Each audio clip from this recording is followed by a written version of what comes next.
Sa video na ito, pag-uusapan natin ang tahimik na laban ng maraming ina. Ang pagpili araw-araw sa pagitan ng sarili at responsibilidad.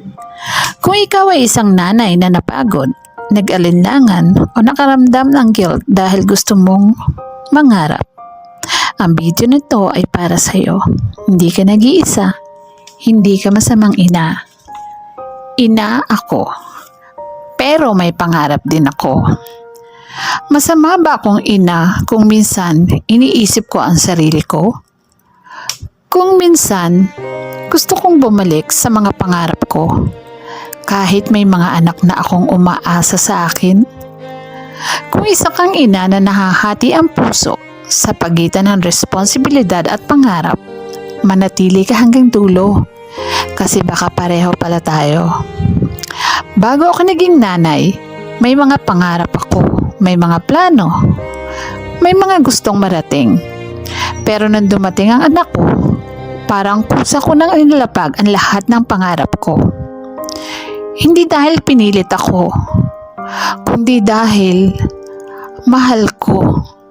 Pero sa bawat araw na inuna sila, may bahagi ng sarili ko ang unti-unting nawawala. At walang nagturo sa akin kung paano maging ina nang hindi kinakalimutan ang sarili.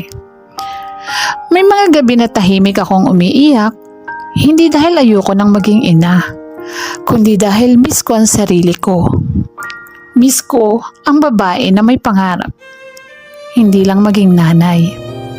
At minsan, iniisip ko na nagiging selfish ba ako kung naiisip ko ang mga pangarap ko? Pero totoo ba? Masama talagang mangarap kung ginagawa mo naman ang lahat para sa mga anak mo. Doon ko naintindihan, hindi ka masamang ina dahil may pangarap ka.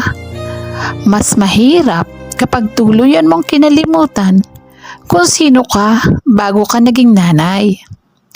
Kasi, paano ka magmamahal ng buo kung ikaw mismo ubos na? Ang pangarap ng isang ina ay hindi kalaban ng responsibilidad. Isa rin itong regalo para sa sarili mo at para sa anak na gusto mong turuan mangarap din balang araw.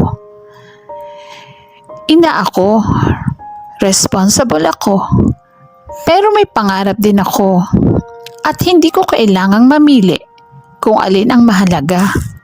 Kasi pareho silang parte ng pagkatao ko. Kung naramdaman mo ito, i-comment mo, ina, pero tao pa rin. Paki-like and share at mag-subscribe ka pa para sa mga kwentong totoo. Walang filter, walang perfect. Para sa lahat ng ina, lumalaban araw-araw.